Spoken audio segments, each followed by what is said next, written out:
Bueno, para introducir este panel en el que vamos a abordar los nudos críticos de implementación de la Ley 21.015 en las empresas, voy a hacer una muy brevísima exposición de los principales contenidos de la Ley 21.015 para poder abrir luego la discusión con el señor director del trabajo, con Mauricio, con Pablo y con Marcos. Bueno, la Ley 21.015 fue promulgada el año pasado, durante el mes de junio, y comenzó a entrar en vigencia el 1 de abril de este año para todas aquellas empresas que tengan más de 100 trabajadores. El reglamento estableció de manera transitoria que a partir de este año solamente la ley es exigible para empresas con más de 200 trabajadores. Y para las empresas que muchas veces tienen esta duda, la ley es exigible en su totalidad a partir del 1 de abril. Es decir, todas las empresas deben tener un 1% de trabajadores con discapacidad a partir del 1 de abril. ¿Quiénes son las personas quienes cumplen el requisito legal? Son fundamentalmente personas que tienen registro nacional de discapacidad o personas que tienen pensión de invalidez de cualquier régimen previsional. Las empresas, como les dije, desde el 1 de abril desde este año para más de 200 trabajadores y a partir del 1 de abril de 2019 para empresas que tengan más de 100 trabajadores. ¿Cómo se va a demostrar este cumplimiento legal? El empleador va a tener que registrar los contratos de trabajo que ha celebrado con trabajadores con discapacidad, que tengan RND o cualquier régimen previsional, pensión de invalidez, así como sus modificaciones y sus términos dentro de los 15 días siguientes a la celebración del contrato. Y el reglamento estableció también de manera transitoria que solo este año las empresas tienen plazo hasta el 1 de octubre para subir a la plataforma de la Dirección del Trabajo los registros de estos contratos. ¿Qué pasa? Que es una pregunta que hacen las empresas frecuentemente. ¿Qué pasa si la empresa no puede cumplir con la exigencia legal? Uy, me equivoqué, perdón. No importa. ¿Qué pasa si la empresa no puede cumplir?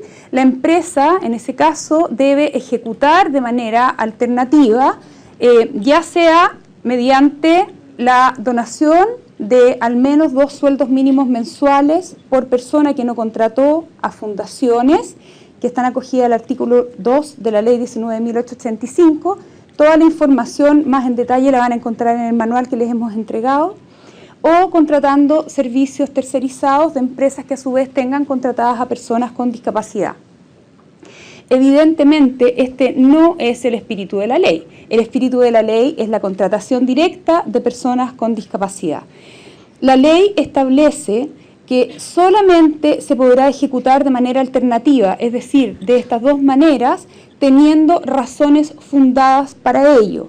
Las razones fundadas para ejecutar de manera alternativa es la naturaleza de los servicios que presta la empresa y que no admite de alguna manera la contratación de personas con discapacidad, o el no haber encontrado postulantes, trabajadores con discapacidad, para los puestos ofertados, y eso se debe hacer a través del registro de la Bolsa Nacional de Empleo. Sin embargo, durante este primer año, como dije, el reglamento permite en su artículo transitorio, uno de sus artículos transitorios, no tener razones fundadas para ejecutar de manera alternativa. Esta pregunta nos la hacen muy frecuentemente las empresas, y es cómo se calcula el 1% de la reserva legal de trabajadores con discapacidad.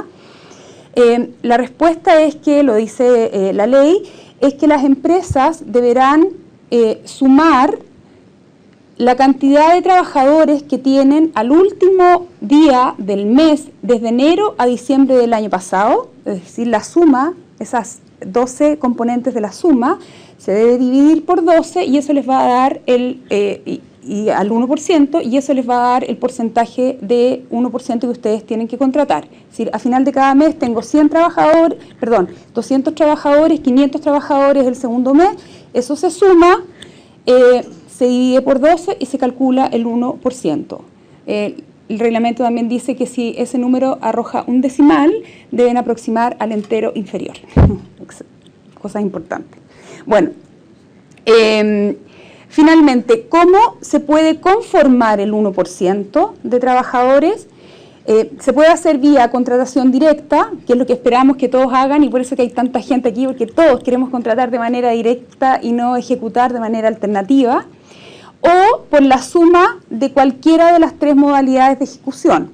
Puede ser un porcentaje de trabajadores contratados directamente, un porcentaje de contratación de servicios tercerizados y un porcentaje de donaciones a fundaciones que están acogidas a la Ley 19.885. Esto sin duda no tenemos ahora tiempo para poder profundizar más en estos temas. En el manual también hay algunas aproximaciones a este tema. Sin duda que de estas ejecuciones alternativas, la contratación de servicios tercerizados presenta algunas dificultades importantes que espero podamos conversar con el señor director del trabajo. Bueno, este panel trata fundamentalmente, vamos a conversar sobre los nudos críticos en la implementación de la ley para las empresas. Lo primero que quisiera decirles, que yo creo que la Karin lo explicó muy bien y la Ana Luisa también, es que la discapacidad no es una condición de las personas. No es una condición de las personas, sino que el resultado de una interacción de déficit de personas con barreras contextuales.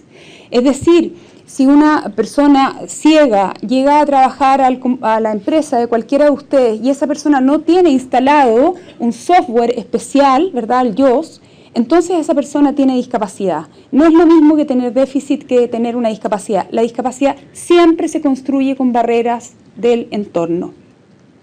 Por tanto, de alguna manera, la inclusión tiene que ver, por una parte, con proveer los apoyos adecuados a cada persona, que en este mono está muy malo, pero no lo alcanzamos a cambiar para hoy día, porque en realidad el apoyo no tiene que ser que alguien empuje a la persona que está en silla de ruedas, sino que genera las condiciones para que la persona con silla de ruedas pueda desplazarse autónomamente.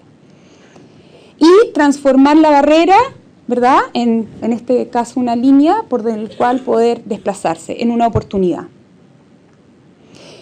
En este aspecto, en esta comprensión de la discapacidad, debemos, y lo dijo muy claramente la Ana Luisa, abordar políticas, prácticas y cultura dentro de las empresas. La contratación es solo una práctica y yo creo que todas las empresas que ya han iniciado la experiencia de la inclusión laboral, la sola contratación no garantiza ni de cerca, ni realmente presenta más dificultades que otra cosa, la sostenibilidad del proceso. Para que un proceso de inclusión laboral sea sostenible, debe permear culturas, políticas y prácticas. Y algunos de los nudos críticos, hay muchos, pero algunos de los nudos críticos que quería presentar hoy día para poder iniciar la conversación se encuentran en el ámbito de la cultura, fundamentalmente en el ámbito de la convivencia social. Los sistemas sociales en Chile no son inclusivos. Lamento que no esté el ministro del Desarrollo, de Desarrollo Social, porque uno de los problemas que tenemos, veo acá por ejemplo la Isa Robles, que es la directora del área de salud mental, discapacidad mental del Hogar de Cristo, y está por ahí también Felipe, que es director de la Casa de Acogida La Popa en Cerro Navia. Tenemos problemas muy importantes porque personas con discapacidad que no pueden asistir a establecimientos educacionales regulares van a centros de atención diurno, ¿verdad? No los aceptan en el colegio y una mamá que tiene que trabajar no le queda otra que llevarlos a un centro de atención diurno. Y por otra parte, el Estado financia proyectos para organizaciones sociales para que esas personas asistan al centro de atención diurno. Pero después, cuando yo le voy donde Felipe y evaluamos personas para ponerlas a trabajar en sus empresas, Felipe se queda sin personas que justifiquen su financiamiento, su línea de financiamiento a través de los proyectos que financia el Estado. O sea, tenemos un problema social importante que la ley evidentemente no va a poder solucionar, pero que al menos está poniendo sobre el tapete y que vamos a tener que trabajar muy colaborativamente para poder solucionarlo. En Chile tenemos casi 3.000 escuelas especiales, que son instancias segregadas de educación. Las personas deben ir a la educación regular con los apoyos necesarios. Y fíjense que en las escuelas especiales uno pensaría que van personas que tienen déficit muy significativos, y sin embargo en las escuelas especiales realmente más del 80% de la matrícula corresponde solamente a niños y niñas que tienen trastornos específicos del lenguaje. Bueno, en el ámbito de las prácticas, y yo creo que quizás este es un gran desafío para las empresas, tenemos una falta importante de mecanismos de financiamiento, de provisión de apoyos. Hoy día son las empresas las que tienen que meterse la mano al bolsillo por convicción, ¿verdad? Además de la ley también lo exige, los ajustes razonables, para poder hacer y generar igualdad de oportunidades y equidad de oportunidades para las personas con discapacidad. Si una persona con discapacidad cognitiva trabaja en una de sus empresas, requerirá un facilitador laboral, y eso hoy día no tenemos ninguna modalidad de financiamiento que no sea a costo de la empresa, y eso es hoy día una barrera importante. Y en el ámbito de las políticas, tenemos en general un sistema de apoyo social que está muy deficiente. Por ejemplo, y todos lo saben aquí, las empresas que han iniciado el proceso, el Registro Nacional de Discapacidad, que exige la ley para contabilizar a las personas con discapacidad, en Chile tiene un porcentaje del 5,5% de acreditación. Es decir, de esas 2.600.000 personas que arrojó la última encuesta nacional de discapacidad, solamente el 5,5% está certificado, tiene Registro Nacional de Discapacidad. Por tanto, el 1%, que parece poco, no conversa tan fácil con esta falta de registro. Por otra parte, no tenemos todavía la resolución del Servicio de Impuestos Internos que nos permita a las organizaciones que somos sociales recibir, ¿verdad?, la ejecución alternativa de empresas que por algún motivo no pueden contratar a personas de manera directa. Esto también es hoy día una barrera para poder ir implementando la ley. El Ministerio de Desarrollo Social tampoco ha generado todavía las bases para que las organizaciones sociales podamos subir nuestro proyecto que nos permita recibir esas donaciones, y tampoco ha reformulado los proyectos como de la Casa de Acogida de Felipe o de la ISA, donde se incentive la inclusión laboral de personas con discapacidad y no la retención de esas personas en esos lugares, en los centros. Por otra parte, necesitamos de parte de la Dirección del Trabajo, ¿verdad?, cómo vamos a regular, a fiscalizar esta ley, que es lo que vamos a conversar con Mauricio un ratito más, cómo vamos a regular los servicios tercerizados, y por otra parte necesitamos también que el CENSE nos entregue una capacitación a personas con discapacidad de calidad que se cristalice o que se exprese en mejores condiciones laborales, en mejores remuneraciones y en posibilidades de desarrollo laboral. Bueno, muchas gracias. Esto era para introducir. Preguntas tienen en el manual, espero que hayan preguntas y respuestas varias. Y quería mostrarles esta foto, no sé si se alcanza a ver, que me la mandaron justo ahora cuando estábamos en el seminario, hablando de nudos críticos. Este es un trabajador que nosotros hemos intermediado, hoy ha ingresado a trabajar, este es su primer día de trabajo. Él es una persona que ha vivido toda su vida en el Cotolengo, que es una residencia, y es lo que les explicaba, ¿no? La dificultad, esa residencia tiene que hacer un gran gesto heroico para que Marcos pueda trabajar y en este caso el Cotolengo, dejar de recibir la subvención que recibe para que esa persona esté en el Cotolengo. Pero los nudos críticos, y esta es la invitación que quiero hacerles también, los vamos a superar por eso, porque vale la pena lo que pasa cuando personas con discapacidad vienen a las empresas. No solamente por la persona con discapacidad, por las empresas. Yo creo que todas las empresas quieren tener esa sonrisa adentro. Bueno, gracias.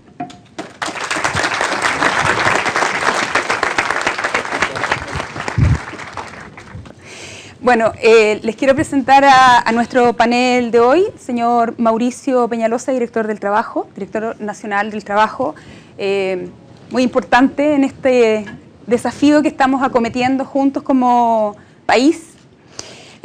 Al señor Marco Casal-de-Rey, ¿está bien pronunciado, Marco? Súper. Marco es gerente de seguridad y salud corporativo de empresas SACIR y es experto en prevención de riesgos y seguridad vial. Y al señor Pablo Bovich, abogado, y Pablo es el gerente legal de la Confederación de la Producción y el Comercio. Así que muchas gracias por estar aquí. Y me alegra ver hombres, porque este es un mundo donde habemos normalmente más mujeres, así que me alegro mucho que también tengamos hombres conversando, que sea al revés. Genial. Lo bueno de la inequidad de género es que a uno le toca al medio. ¿Ah? Claro. Cuando son puros hombres. Claro. Bueno, quisiera comenzar esta conversación, Marco, preguntándote, hablábamos recién de nudos críticos, ¿verdad? Y uno de los nudos críticos muy importantes para las empresas es la falta de mecanismos de financiamiento para los apoyos que requieren las personas con discapacidad. Y quería preguntarte cómo lo han hecho ustedes en SACIR para poder proveer esos apoyos y que realmente la inclusión de personas con discapacidad funcione en tu empresa. Bueno, buenos días a todos. Primero voy a poner un poco en contexto también el programa, cómo empezamos en SACIR y cuáles fueron esos nodos críticos. Primero, nosotros somos una constructora, llevamos más de 20 años trabajando en Chile. La inclusión no nació como inclusión en nuestra empresa, nació por una necesidad de la organización. De hecho, yo no soy de recursos humanos, soy de prevención. Nació por una necesidad de la empresa de buscar e innovar nuevos programas o nuevas medidas de adoptar para mejorar las condiciones de trabajo en nuestros proyectos, de alta criticidad, donde tenemos lamentablemente muchos accidentes y que es una fuente, desgraciadamente, de discapacidad. Es decir, fruto de la construcción y fruto de determinados rubros, lamentablemente todos los días tenemos algún nuevo trabajador en situación de discapacidad en alguno de los hospitales de los organismos administradores. Y esto, de alguna forma, tenemos que cortarlo, debemos romper esta inercia de accidente, discapacidad, trayecto, discapacidad, y mejorar esta situación. Teníamos observación de conducta en terreno, de medidas de seguridad, y necesitábamos ir un poquito más allá y buscar otra forma de ver cómo podíamos mejorar el autocuidado, cómo podíamos mejorar las condiciones, y ahí pensamos en que necesitábamos la visión del propio trabajador, la participación de los trabajadores en terreno para mejorar esas condiciones y que ellos nos contaran un poco qué era lo que estaba pasando en los proyectos. Y ahí la verdad es que contamos con el apoyo de la Mutual en que ellos nos provean de esos trabajadores que están en situación de discapacidad fruto de un accidente de trabajo, y ahí montamos un programa de monitoreo de seguridad que básicamente son trabajadores que están dentro de un proceso de bajas de licencias médicas de larga duración, para que ellos sean los observadores de los otros trabajadores, les cuenten cuál es el problema de tener un accidente grave, cuál es el impacto que eso genera en su vida laboral, en su vida profesional, en su vida familiar. Es decir, qué pasa cuando uno tiene un accidente, una enfermedad profesional y cómo le cambia la vida en un segundo, y a partir de ahí todo deja de ser lo que era, su puesto de trabajo, su profesión, su experiencia deja de tener valor, y nosotros queríamos aprovechar esa visión, esa experiencia. Entonces empezamos a contratar personas que vienen de accidentes de trabajo.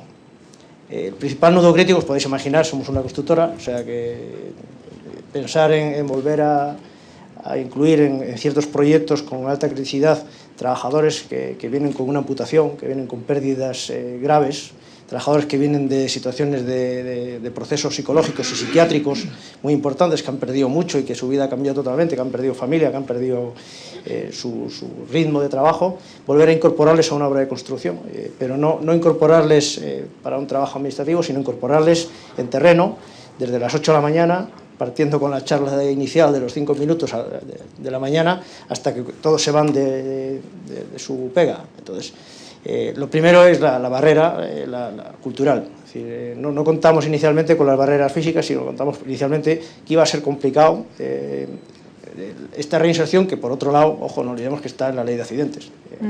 La última pata de la reinserción está ahí, y el principal fue la barrera crítica. O sea, esa fue la barrera más dura. Para ello, es verdad que esto nació hace un par de años y ya el proceso ha cambiado mucho en este tiempo. O sea, ahora hay mucha facilidad. Tuvimos algunas, pero sí que hay algunos facilitadores para estos nudos críticos. Hay organizaciones. Yo tengo que decir que la Mutual tiene un programa MAIS que ha sido premiado además a nivel internacional, que trata y tiene excelentes profesionales, asistentes sociales, terapeutas, psicólogos, que hacen un fantástico trabajo de apoyar al trabajador, de volver a reincorporarle, y sobre todo de seguimiento. Es decir, yo hace ya casi 2 años que tuvimos la primera reunión con María Luisa para iniciar este programa, y ellos hacen un seguimiento muy bueno y un seguimiento profesional, es decir, algo que nosotros no teníamos, pues nosotros no tenemos departamento de inclusión, pero ellos tienen profesionales muy buenos para esto, que apoyan mucho al trabajador y sobre todo a la empresa, con coste cero para la empresa. Es decir, esto al final es una buena práctica. Cuando no hemos podido contar con ellos, la SOMIL tienen muy buenos profesionales, la SOMIL tienen mucha gente preparada, capacitan a muchas personas en situación de discapacidad todos los días. El Senadis también es una entidad que favorece mucho la inclusión, que hace muy buen trabajo. Entonces, más allá de todas las fundaciones, hay organismos públicos, autoridades públicas que trabajan en esto y que apoyan a las empresas. Es decir, el tema es ver qué necesidad tiene la empresa y dónde tiene que tocar, qué puerta tiene que tocar y qué puerta tiene que llamar para evitar estos nudos críticos, sobre todo la barrera social. Que es la más. Tú me contabas además que en SACIR, como la ley exige tener un prevencionista de riesgo cada 100 trabajadores, el prevencionista de riesgo también apoyaba al trabajador con discapacidad. Sí, así es. Uno de los principales problemas es que no tenemos departamento de inclusión, entonces tenemos que aprender. Esto es un proceso que hemos tenido que aprender, que hemos aprendido de los que sabían, de los terapeutas, de los psicólogos, hemos aprendido de ellos y obviamente el prevencionista es un elemento fundamental dentro de la organización para romper este ciclo. Entonces, contamos siempre que cada persona en situación de discapacidad a la que se incorpora a la organización pueda contar con el apoyo, pueda contar con los conocimientos técnicos de riesgos, de peligros, de medidas de control que tiene un prevencionista. Entonces, efectivamente, en todos nuestros proyectos, hay o no obligación legal, hay un prevencionista. Entonces, ligamos un experto en prevención con una persona en situación de discapacidad y la casualidad es que es el 1%. Es decir, a los 100 trabajadores hay que tener un prevencionista y casualmente la ley establece una cuota del 1%, entonces siempre vamos a tener un prevencionista apoyando la incorporación y el seguimiento al trabajador en terreno. Si me disculpan, solo una interrupción porque necesitamos que Pía Crosimeli se acerque a la caseta arriba. ¿Está Pía? Es urgente. Por favor. Gracias. Gracias, Marco. Mauricio, le quería preguntar, la ley establece que las empresas tienen un plazo hasta el 1 de octubre para subir los contratos celebrados con personas con discapacidad y que por otra parte deben emitir una comunicación electrónica a la Dirección del Trabajo con copia al SENADIS y al Servicio de Impuestos Internos en enero del próximo año, informando de su número total de trabajadores y el número de trabajadores con discapacidad contratados. Pero más allá de esa información, que es lo que tenemos, le quería preguntar, ¿cómo va a fiscalizar la Dirección del Trabajo el incumplimiento de la ley en las empresas? Y preguntarle también qué sanciones se van a aplicar, porque la ley 21.015 hace referencia, si no me equivoco, al título 5 del Código del Trabajo, que establece montos entre 3 a 60 UTM para empresas sobre 200 trabajadores, y 2 UTM es menos que la ejecución alternativa y 30 UTM parece harto. Sí. Entonces le quería hacer esas dos preguntas. ¿Cómo va a fiscalizar y cuáles son las sanciones que se van a aplicar? Buen día.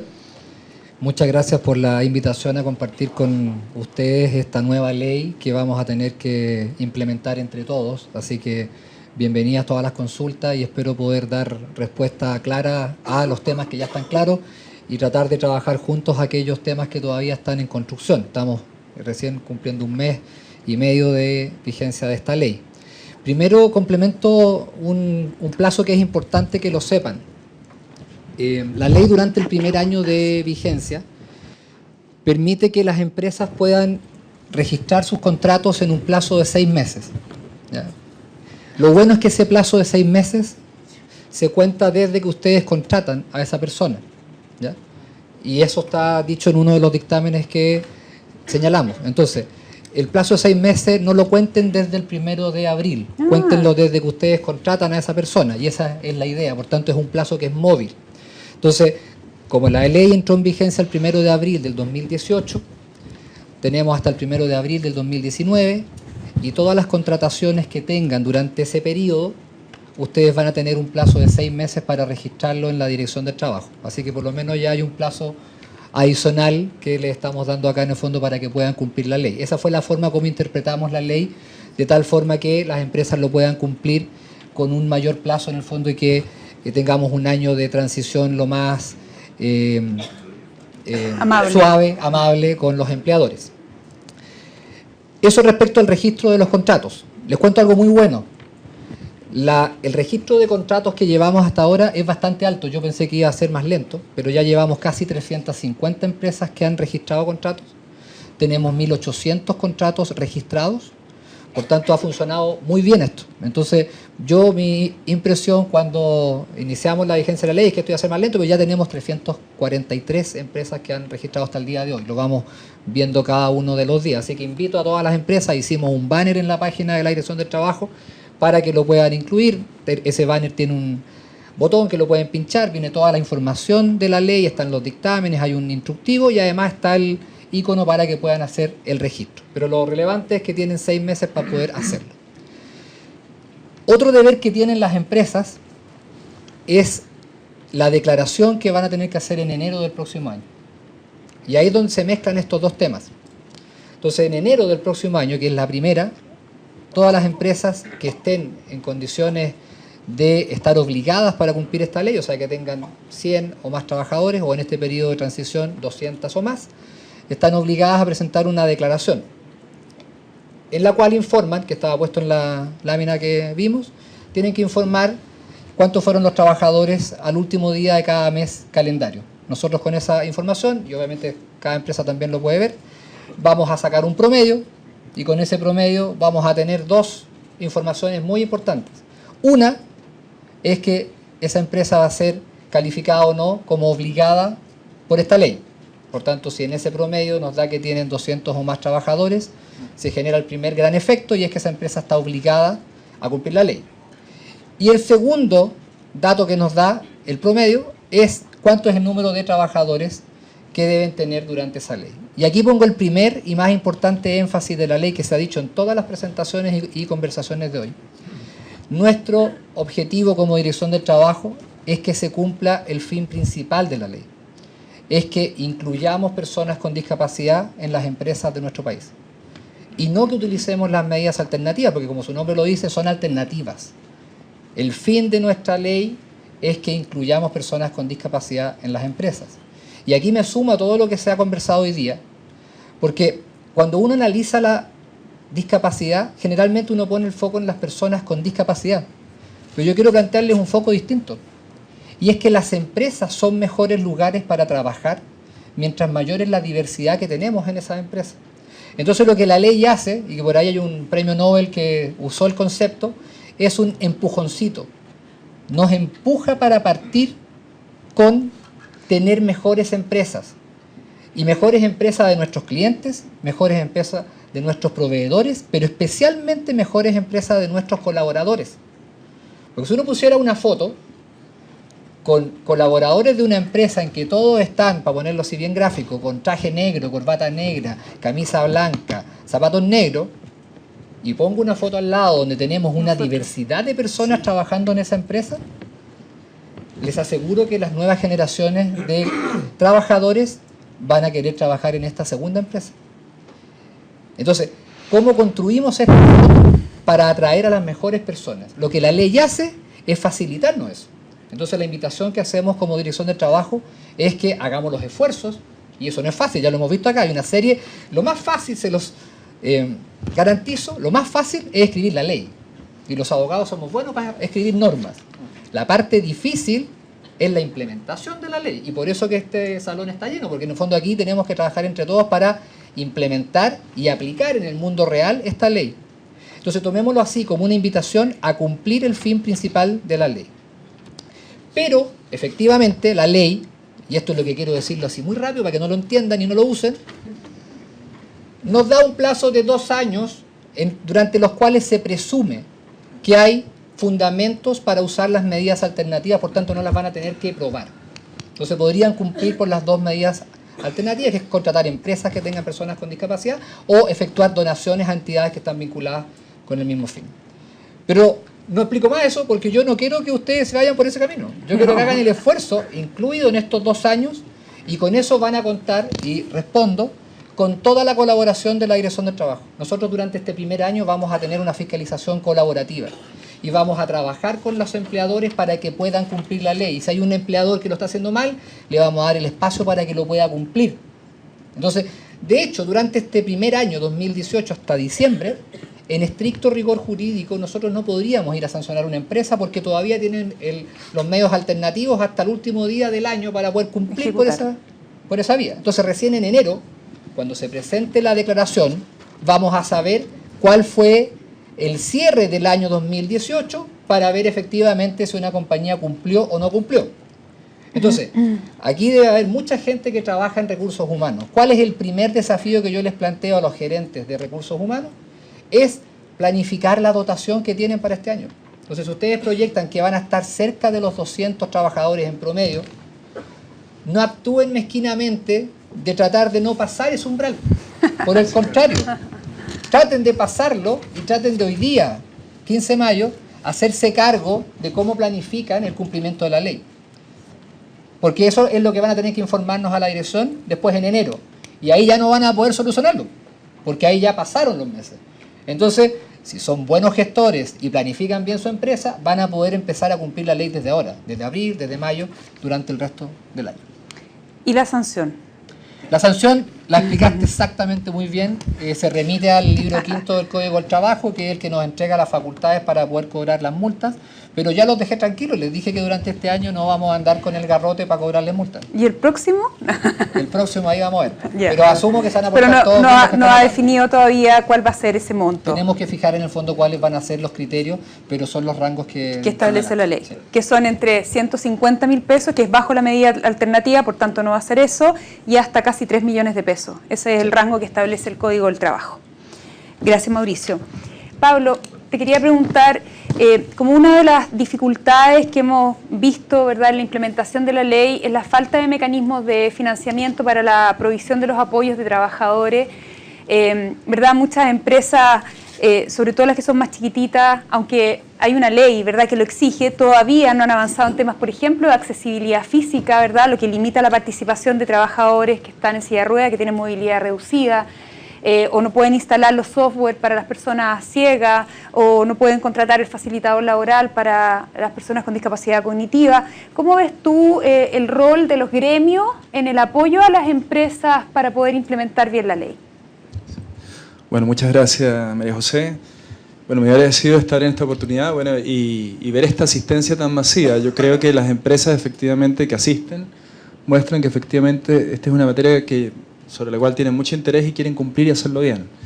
También muy buenas las declaraciones del director del trabajo, porque yo creo que a todos nos tranquilizan y nos permiten pensar bien cómo cumplir y hacerlo bien, que es lo que es el objetivo de esta actividad de hoy. Respecto a las medidas de apoyo, bueno, que habíamos hablado, a veces hablamos de estos temas, alguien lo podría entender más bien como los incentivos que no tiene la ley. Esta es una ley que establece ciertas obligaciones, más o menos ya María José las describió, ustedes las han analizado seguramente, y no contempla medidas de apoyo, y hay empresas grandes, hay empresas importantes que están haciendo cosas, pero claro, hay muchas empresas que no conocen y no saben muy bien cómo afrontar esta ley, entendiendo que esta es una ley que nos lleva a un espacio que no todos conocemos, donde no todos estamos necesariamente cómodos. Nosotros, como en los gremios empresariales y en la CPC en particular, apostamos por lo que estamos haciendo hoy, digamos, por primero informar a las empresas, conjuntamente con Sofofa en esta oportunidad, pero también con nuestros otros 5 gremios empresariales, informar a las empresas, primero sobre los contenidos. La norma se presume conocida, dicen los abogados, pero la verdad es que todos sabemos que es muy difícil conocer estos detalles. Primero informar, luego capacitar. Muchos de nuestros gremios están capacitando, están haciendo actividades de capacitación. Nosotros como CPC, ya se ha mencionado, hicimos una primera actividad antes de la entrada en vigencia de la ley en el Instituto Teletón, y la idea fue dar un primer approach, un primer lanzamiento, un primer apoyo para que las empresas y el país entiendan que esto es importante. Ahora, dicho eso, yo creo, porque estaba tomando nota de todas las cosas que aquí se han comentado, yo creo que hay varias cosas que se pueden hacer. Lo primero, aquí hay redes. Sofofa tiene una red. Los gremios empresariales están construyendo redes. Hay organizaciones que están trabajando en esta materia y que digamos, tienen cierta especialidad. La mayor dificultad, insisto, está en el desconocimiento. Muchas veces nosotros queremos hacer cosas, pero en esta materia de la discapacidad no tenemos una cultura al respecto, ni en las empresas ni como personas individuales muchas veces. Pero si generamos las redes y como gremios apoyamos su fortalecimiento y con eso el acercamiento a las empresas, probablemente vamos a facilitar el cumplimiento.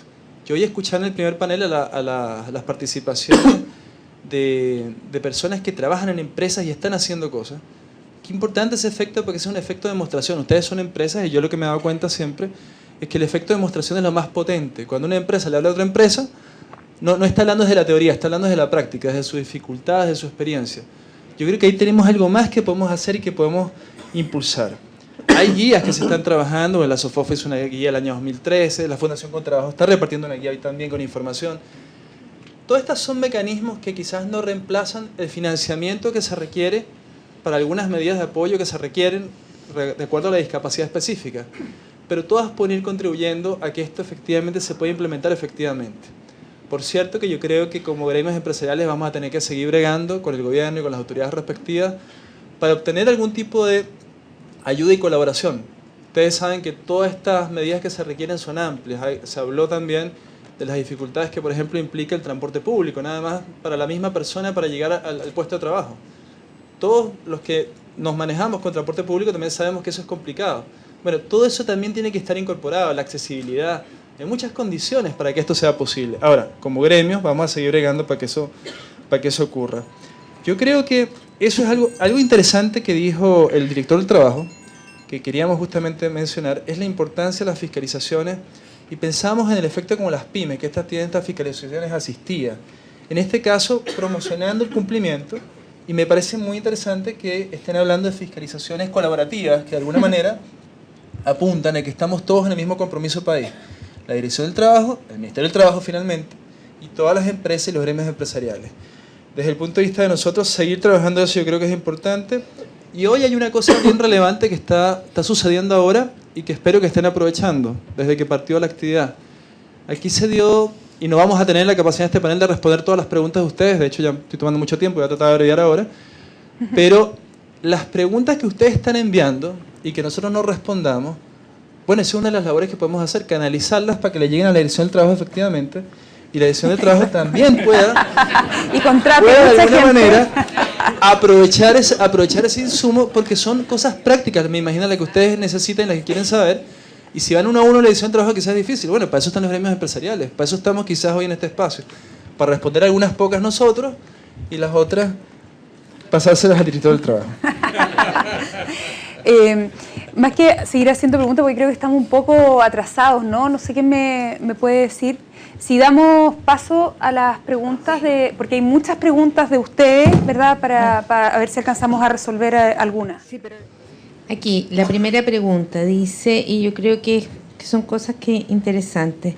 ¿Cuánto tiempo debe estar una publicación para considerar que hay falta de interesados?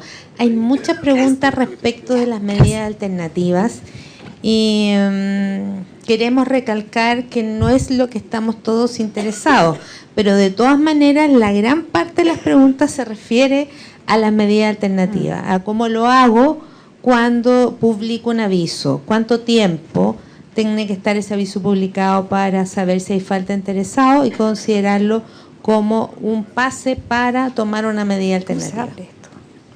Sí, es una muy buena pregunta y no tenemos una respuesta aún jurídica de haber establecido un plazo sobre el efecto. La ley no establece un plazo ni el reglamento tampoco.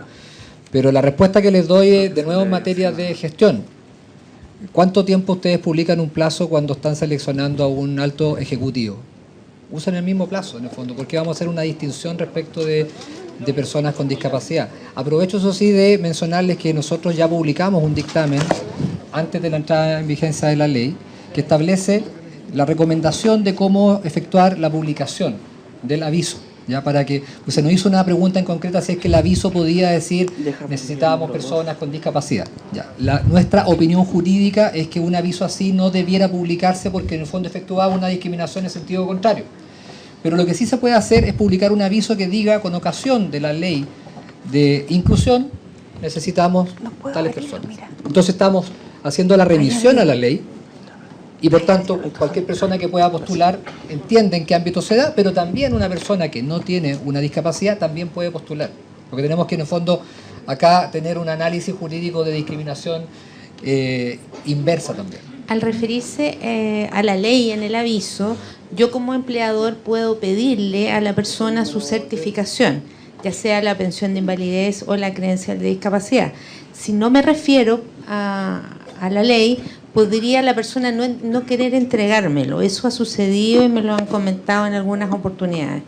Así es que yo creo que es fundamental incorporar el aviso porque hace un guiño a la persona con discapacidad que efectivamente es el lugar donde yo puedo hacer efectiva esta ley, pero para eso también tengo un deber que es entregar mi credencial de discapacidad o mi certificado de pensión de invalidez. Aquí hay una pregunta respecto del Registro Nacional de Discapacidad que también pareciera ser un nudo bastante crítico, y es que una de las principales dificultades para el cumplimiento de la cuota es la falta de registro en personas con discapacidad. ¿Qué mecanismos o instancias se pondrán a disposición para descongestionar el COMPIN, que es la que hace la evaluación de la discapacidad, para lograr acreditación de discapacidad? Quizás tú, Ana Luisa, podrías contar un poquito la experiencia que ustedes hicieron, que puede ser una alternativa. Nuestro proceso fue el siguiente. Como nombré al principio, el crear una cultura inclusiva nos permitió hacer un catastro, una consulta a nivel general a la compañía, donde le preguntamos a nuestros colaboradores si tenían o no discapacidad, a todos, independiente si tenían o no, había que responderla. Y eso nos permitió, de verdad, que saber, además de las personas que habían entrado por el programa de discapacidad, saber quiénes en la compañía tienen discapacidad. Fue grata la sorpresa en realidad porque contestó la mayoría, el 80% de la compañía contestó, y de ese 80%, 280 personas dijeron que tenían discapacidad dentro de la compañía, y de esas 280, 174 no tenían registro. Y en ese escenario nosotros dijimos, ¿cómo lo ayudamos a sacar esto si sabemos que ir al COMPIN es un tema hoy día, aparte dependiendo de la COMPIN donde le toca, donde vive, también son plazos distintos, etcétera? Contratamos, dentro de nuestra área de bienestar hay trabajadoras. Estas trabajadoras sociales hacen el informe social. Tenemos un médico también que le hace el biomédico, y cuando estamos listos con eso, vamos a la COMPIN para hacer el IVADEC. Fuimos a la IVADEC, fuimos al COMPIN en una reunión con el director, y nos ofreció amablemente, yo creo que está la COMPIN súper abierta a apoyar todo este proceso, jornadas donde ellos iban a nuestra empresa, y nosotros ya teniendo toda la documentación lista, ellos iban y hacían el IVADEC para que el tema de la certificación sea mucho más rápido. ¿Soy yo? Eso creo que lo han hecho varias empresas, es una alternativa. Me parece también, Ana, en el BCI también lo han hecho, ¿no? Sí, en el BCI también fue la COMPIN al BCI, y es importante, nosotros hablamos con unos lenguajes que de repente no todo el mundo entiende. La COMPIN utiliza 3 instrumentos, ¿verdad?, para poder evaluar la discapacidad. Esos instrumentos están online. También en el manual ustedes pueden encontrar dónde buscarlos, que es un informe biomédico que tiene que firmar un médico tratante, el asistente social, y lo que se llama IVADEC, que es el instrumento de evaluación de desempeño en la comunidad que hace la COMPIN, y con eso se evalúa la discapacidad, y luego esa información se dice o no se dice se determina si la persona tiene discapacidad, y se envía al registro civil para poder, que es quien emite finalmente el carné de discapacidad. Y ahí quisiera agregar que comentar que las personas con discapacidad, al sacar su credencial de discapacidad, pueden tener un porcentaje diferente de cuando obtuvieron la pensión de invalidez. Sí.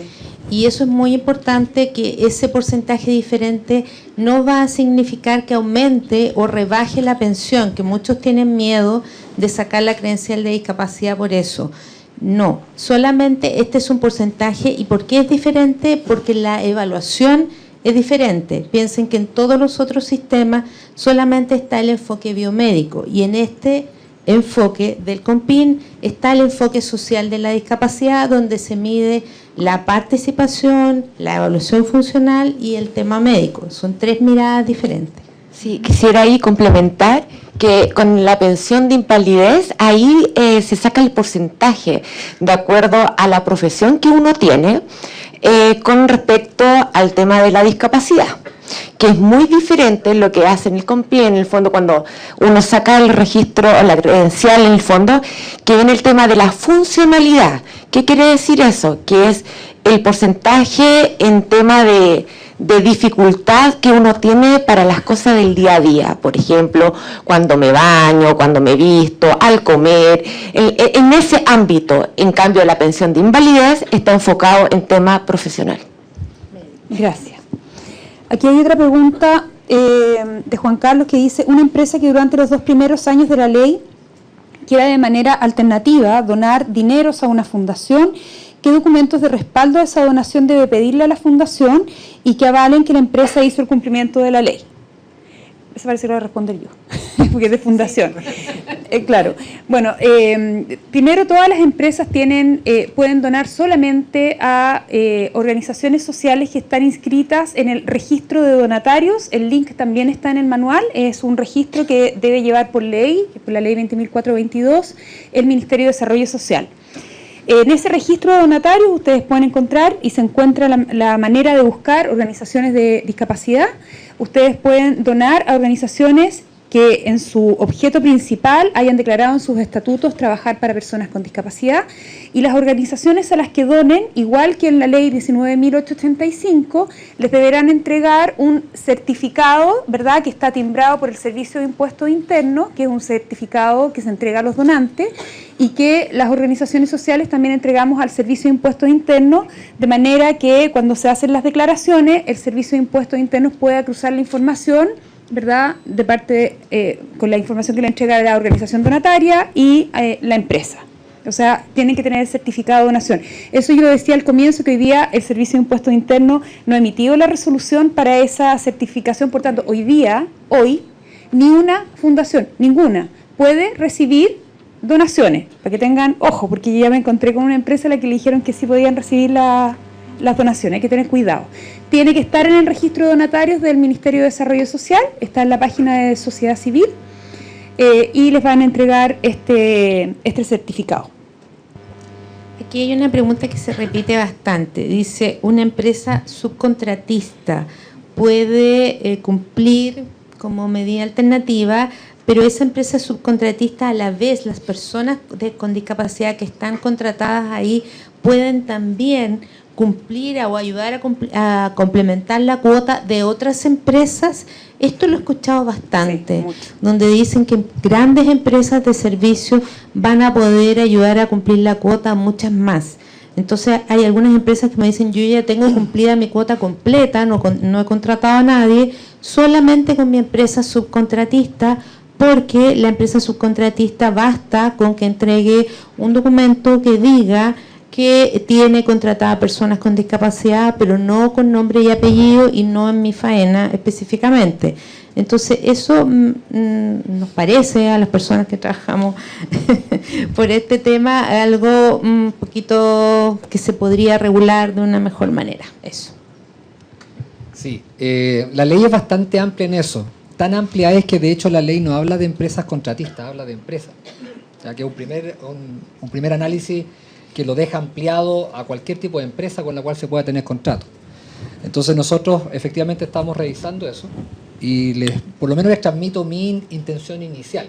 ¿Ya? Obviamente esto lo tenemos que discutir con el departamento jurídico, con el departamento de fiscalización y sacar un criterio general. Pero mi intención como director del trabajo es tratar, ya se los dije, de fomentar el cumplimiento principal de la ley.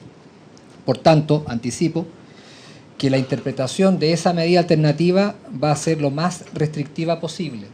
¿Ya? Sí. Entonces, por ejemplo, qué bueno. Porque si no, lo que puede pasar, como ustedes lo dicen, es que resulta que vayan algunas empresas que le proveen servicios a la empresa principal en este caso, y que por esa vía tengamos concentrado en un determinado número de empresas que le proveen servicio a todo el resto de las empresas de nuestro país y por tanto la ley sea letra muerta.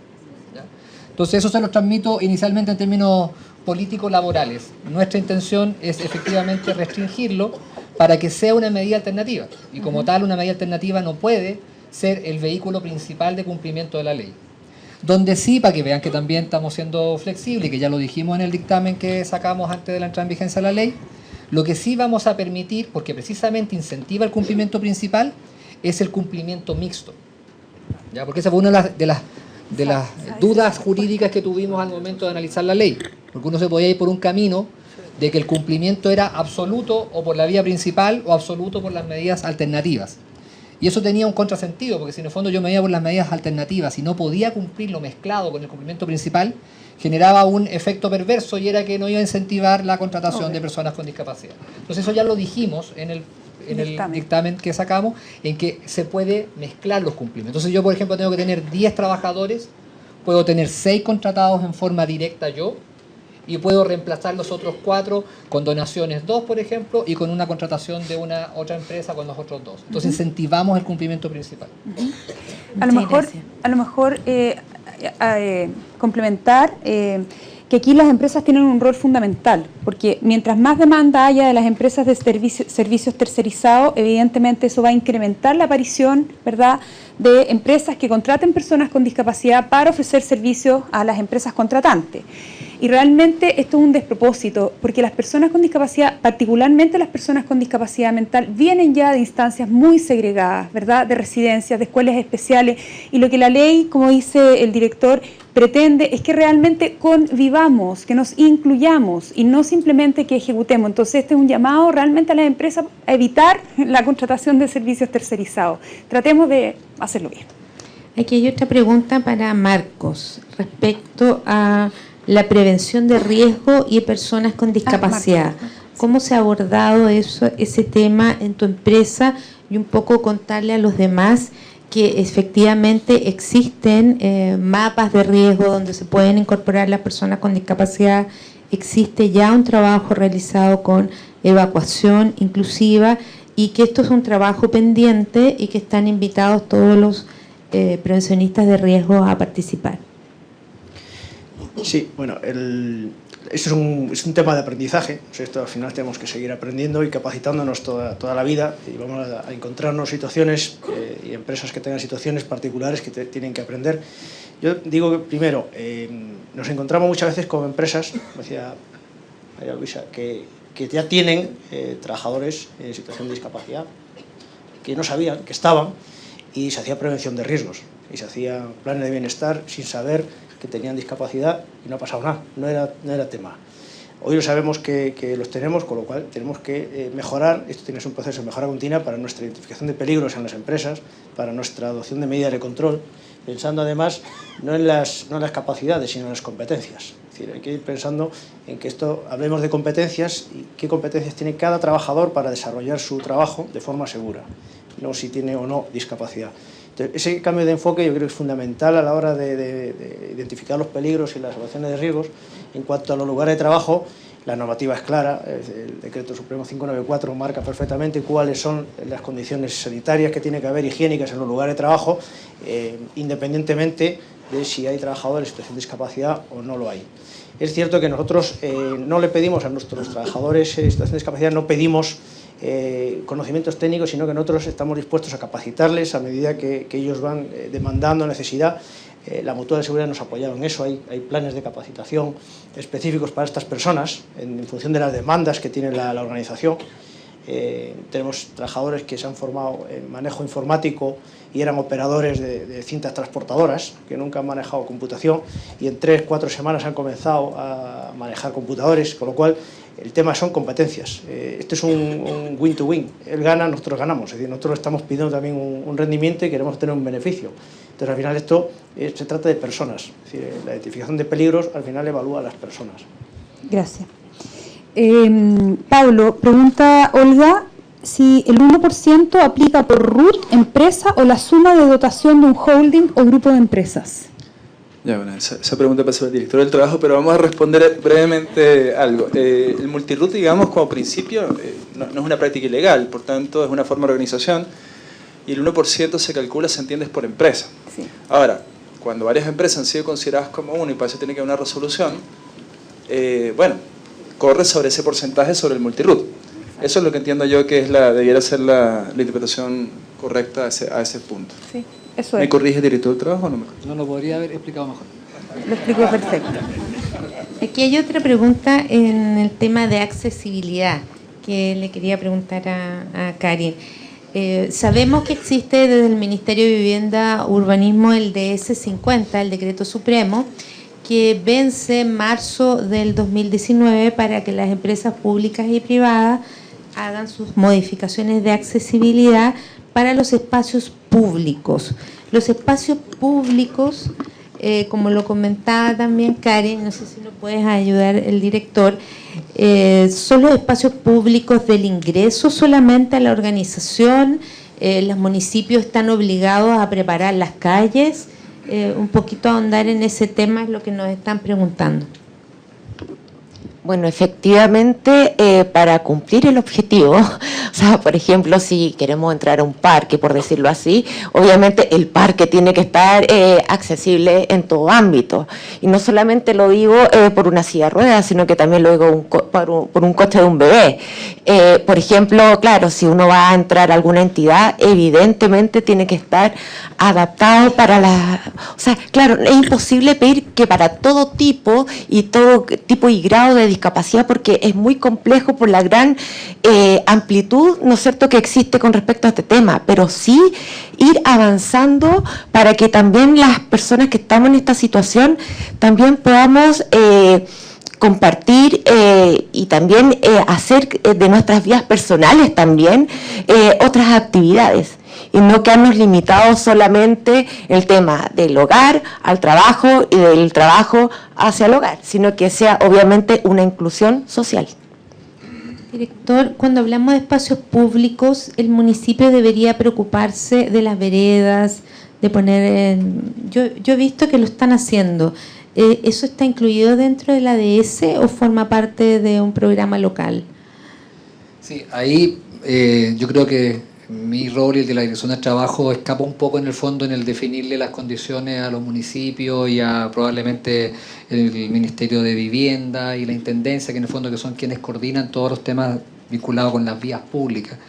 Desde la perspectiva laboral, un empleador se tiene que hacer cargo de las condiciones completas en las cuales trabaja cualquier trabajador dentro de la empresa y tiene que garantizarle su salud y seguridad dentro de esa instalación. Por tanto, dentro de esa vía general, de esa norma general, el empleador se tiene que hacer cargo que, dadas las condiciones particulares de cualquier colaborador, tiene que darle las condiciones en el fondo para que esa persona pueda trabajar segura, pero que además pueda realizar su trabajo. Dentro del contenido ético que tiene un contrato de trabajo, es que la persona pueda realizar el trabajo para el cual fue contratado. Entonces, si yo contrato a alguien para que desarrolle una función, pero no permito que esa persona pueda desarrollar esa función, estoy en un problema. Serían los ajustes razonables. Sí. Karin, preguntan que a lo mejor lo podrías explicar tú respecto de la pensión, porque hay dos tipos de pensiones, ¿verdad? Lo conversamos ayer preparando el panel, si es que personas con pensión básica solidaria pierden la pensión al momento de ser contratadas. Quizás tú puedes hacer esa distinción. Sí, efectivamente, porque se supone que esa pensión es en el fondo como un subsidio que dan, ¿no es cierto?, para las personas que no están desarrollando, no están trabajando, no tienen ningún tipo de ingreso. Situación que me parece razonable, porque se supone de que si uno está trabajando, obviamente va a tener una remuneración. Ahora, por eso es que es muy diferente lo que yo expliqué en su primer momento, de que una cosa es la pensión solidaria y la otra es la pensión de invalidez, que son situaciones totalmente diferentes.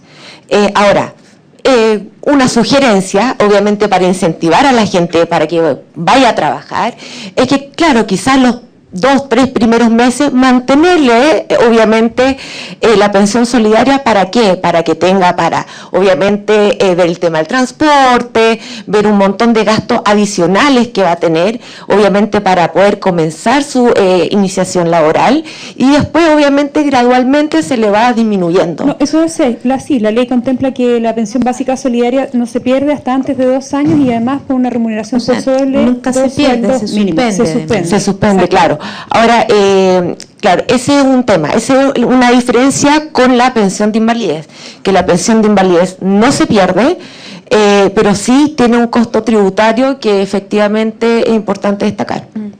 Aquí hay una buena pregunta también, yo creo que también es para Mauricio. Considerando las características físicas, muchas veces ligadas a situaciones de salud, ¿la ley permite la contratación part-time para dar trabajo como forma de adecuar la oferta laboral a la condición de salud descrita?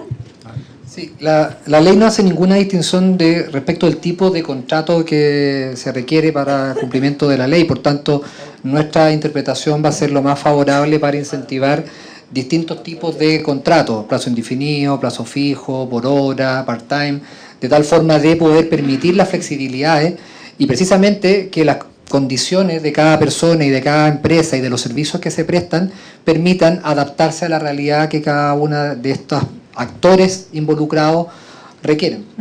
Aparte, disculpa, me gustaría complementar con tu respuesta que eso también va a depender mucho de las empresas.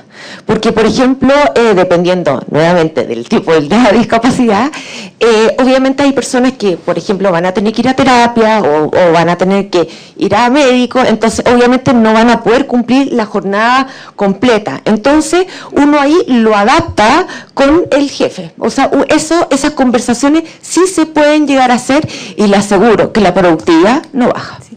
Además, la ley establece, y ojo con eso, como un derecho del trabajador lo que se denominan ajustes razonables, que son, es decir, los trabajadores con discapacidad pueden exigir como derecho en sus trabajos el ajuste razonable, que es una adecuación física o ambiental, dice la ley, que no suponga una carga desmedida al empleador para trabajar en igualdad de condiciones que los demás. Así que efectivamente eso no solamente es posible y necesario. Sí, pero sobre ese tema yo creo que es bien relevante. Algo mencionábamos al inicio, ¿no?, con Fernando, las palabras introductorias. Nosotros pensamos que efectivamente hay que dar la mayor cantidad de oportunidades posible para que la contratación sea efectiva. Todos queremos que la contratación ocurra en las empresas, ¿no? Por cierto, están las medidas alternativas y sabemos que hay un plazo para usarlas. Por eso esa referencia que quizás, bueno, ya esta es como la segunda vez que la hacemos, pero es relevante que aquellos mecanismos que establece la ley de adaptabilidad, digamos, de, por ejemplo, estos pactos para responsabilidades familiares que están previstos en la reforma laboral, pudieran también abrirse para que esa casuística uno a uno, cuando se necesitan, efectivamente puedan correrse sin ninguna dificultad. Hoy, claro, se pueden pactar, se pueden conversar, pero si esto además tuviera un resguardo legal que lo protegiera, digamos, y hay una norma específica que hoy en día existe para eso, pero esa norma, digamos, está restringida hasta el momento en empresas que tengan 30% más de sindicalización. Yo creo que siendo un tema país, sabiendo que la tasa de participación y de ocupación de las personas con discapacidad es bastante reducida y tenemos mucho por hacer, es una buena idea quizás conversar al respecto. No es un tema que se pueda resolver normativamente en este instante, ni podamos probablemente de dictamen solucionar, pero creo que es importante dejarlo instalado porque queremos que más personas estén contratadas efectivamente en las empresas. Y hay que dar todas las facilidades para que eso ocurra. Aquí hay una pregunta para Ana Luisa. A propósito de los ajustes razonables, hay alguien que pregunta si las empresas tienen una muy mala visión de las empresas. Si las empresas evitan los grandes costos, ¿por qué se verían dispuestos a realizar inclusión laboral a más de una persona en la empresa si esto implica mayores gastos por sus necesidades? Ahí va un prejuicio instalado. Cuéntanos, Ana Luisa, sí. ¿Es cierto que tiene mayores costos? Eso es el primer mito que hay que sacar, que la verdad que no significa más costos incorporar a una persona con discapacidad en la compañía, porque hay que venir de más atrás, que viene el concepto de accesibilidad universal. No tiene que ver necesariamente con personas con discapacidad, sino que hacer todos los temas físicos, informáticos, etcétera, accesible a todos. Y eso no solo tiene que ver, como les digo, con discapacidad, tiene que ver con nuestros colaboradores, quizás, no sé, en temas más obesos o con mujeres embarazadas. Tenemos que hacer nuestras empresas desde el concepto de accesibilidad universal. Y eso no tiene que ver referido específicamente a las personas con discapacidad. Y accesibilidad universal no solamente en las empresas, sino que en toda la sociedad, considerando que vamos a vivir mucho más tiempo y todos los que estamos aquí vamos a estar en una situación de discapacidad cuando tengamos un poquito más de años. Así que todos los ajustes que podamos hacer ahora nos van a servir a todos, no solamente a las personas con discapacidad. Hay alguno que se está riendo, ya se siente en ese momento. Sí, quedan varias preguntas. Una pregunta más. Sí, ya. Sí, ¿Tienes tú alguna buena? Ya, aquí hay una que es una industria bien particular, que es en el área fundamentalmente del campo, ¿verdad? Y las preguntas por los temporeros. ¿Cómo calcula su 1% una empresa que trabaja con temporeros, las que elevan significativamente? Esto también pasa en la construcción, Marco, ¿verdad? Sí. Te lo voy a hacer a ti, para que pensé. ¿Cómo calcula el 1% la empresa que trabaja con temporeros, los que elevan significativamente el promedio anual de trabajadores contratados? en periodos de siembra y cosecha, o cuando estás haciendo una obra, ¿verdad? Pueden llegar hasta ser 1000 personas más en este caso, y el resto del año son menos de 100. Todos le damos el micrófono. Ya. Bueno, nosotros la verdad es que no, el problema no lo tenemos porque la plantilla nuestra es bastante continua, aunque los proyectos se van moviendo, vamos moviendo las plantillas entre proyectos y no tenemos el problema, pero sí que hay muchas empresas, sobre todo subcontratistas que comentaban antes, que sí tienen esos PICs. Nosotros lo que hacemos es pedir siempre certificado de siniestralidad, y ahí viene el promedio que el organismo administrador dice que has tenido en el último año de trabajadores, y es la cifra de los trabajadores por los cuales tú has cotizado la ley de accidente. Entonces, ese es el documento base que nosotros utilizamos para todos los contratistas que contratan con nosotros, y es el primer documento que pedimos porque ahí sabemos perfectamente cuál es el promedio que el organismo administrador ha tenido cotizando el año anterior, sea natural o sea de COVID. No sé si Mauricio tiene otra alternativa, pero esa es la que nosotros utilizamos en construcción.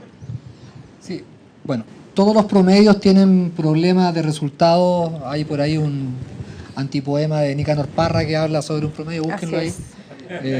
Así que, efectivamente, los promedios son eso, pues un cálculo que puede llegar a ser en muchas medidas no una fiel representación de la realidad, pero es un promedio. Por tanto, efectivamente, empresas que tienen una gran amplitud de los mínimos de trabajadores que tienen en ciertas fases del año y los máximos que llegan a tener, van a tener un promedio que va a ser más alto, y por tanto la decisión que van a tener que tomar, y aquí viene la decisión de gestión y de política laboral, es que van a tener que cumplir sobre la base de ese promedio. Por eso partí diciendo al comienzo que ahí donde está la planificación eficiente de un buen gerente de recursos humanos, que si sabe que va a llegar un promedio de 300 personas, se tiene que hacer cargo de cumplir la ley con esas 300 personas. Entonces, y la idea, y ahí vuelve la invitación, es a no empezar a generar los mecanismos para no cumplirlo, porque esa empresa va a ganar. Nosotros ya hemos tenido reuniones con muchas empresas y con muchos gremios que nos han planteado exactamente esto mismo, y la respuesta ha sido exactamente la misma. Si ustedes van a llegar a un promedio de 300, cumplan la ley con ese promedio de 300, y es la invitación que les hacemos. Y esa pregunta finalmente es por cómo se calcula el 1%. Es la suma de los 12 meses del año pasado, o desde que inició la actividad de la empresa, el último día del mes. Si un mes fueron 10, y el mes siguiente fueron 1000, son 1000. Si eso te da más de 200, tienes que tener, ¿verdad?, implementación de la cuota. Bueno, estamos cerrando. Ya. Sí. Yo creo que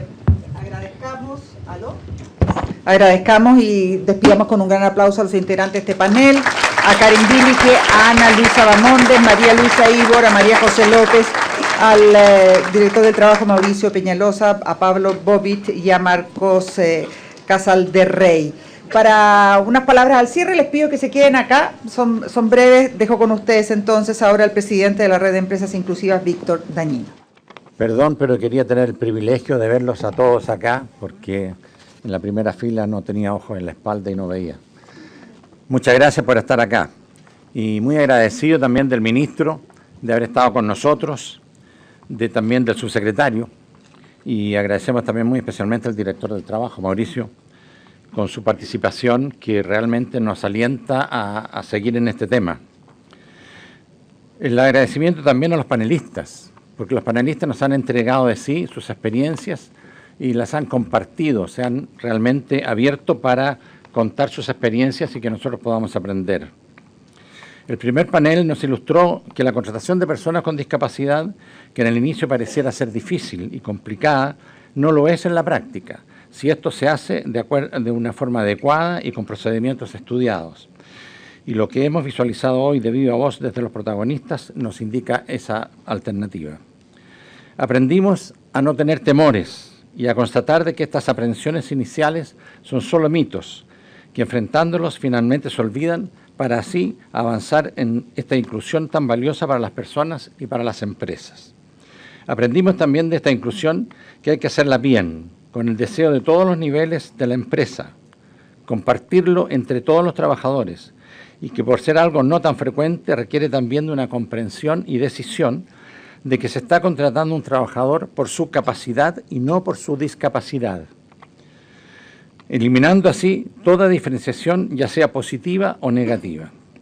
Los beneficios de contraer personas con discapacidad son tan evidentes para aquellas empresas que ya lo han iniciado, que se han motivado a compartir sus experiencias buenas y malas, buenas y malas, por el interés de seguir haciéndolo cada vez mejor. Esta es la razón de que se haya creado la red de empresas inclusivas, bajo el alero de SOFOFA y OIT, y que este seminario lo hayamos apodado Hagámoslo Bien. En el segundo panel nos abocamos a conocer más en detalle la nueva Ley 21.015, porque queremos cumplir con el objetivo de ella. Para hacerlo así, necesitábamos aclaraciones de las autoridades que fiscalizarán su cumplimiento. Y hago un paréntesis para agradecer la participación de Mauricio Peñalosa, el director del trabajo, porque su excelente disposición nos permite estar alentados y optimistas en que vamos a poder cumplir. Esta ley debemos mirarla como un aporte a la mejor comprensión de la realidad que viven muchos habitantes de nuestra patria. Para ello es imprescindible, como ya lo dijo el presidente de SOFOFA, que debemos trabajar complementándonos las autoridades de gobierno con los privados y la sociedad civil. Esta mirada es porque la discapacidad es un tema transversal que nos atañe a todos, y para que se produzca una verdadera inclusión laboral de personas con discapacidad debemos eliminar muchas brechas, partiendo por la cultural, al igual que las barreras que les ponemos a estas personas en el desplazamiento, en la información y en todos los aspectos de la vida, como son el acceso a la información, el acceso al transporte, al deporte, a la cultura, entre otros. Estamos poniendo término a este importante y desafiante seminario y lo debemos hacer con un optimismo realmente verídico, veraz, porque hemos visto la voluntad de todos por avanzar, de todos los componentes que son la sociedad civil, las autoridades de gobierno y las empresas. Por lo tanto, si todos estamos de acuerdo con esta voluntad de avanzar y la compartimos con la misma aspiración, es seguro que vamos a lograr los objetivos. Agradezco a las empresas asistentes y a los invitados a incorporar, y los invitamos a incorporarse en la red de empresas inclusivas, puesto que allí encontrarán un muy importante apoyo, no solo para cumplir con la ley 21.015, sino para que verdaderamente les sea beneficioso como es en la práctica. Muchas gracias.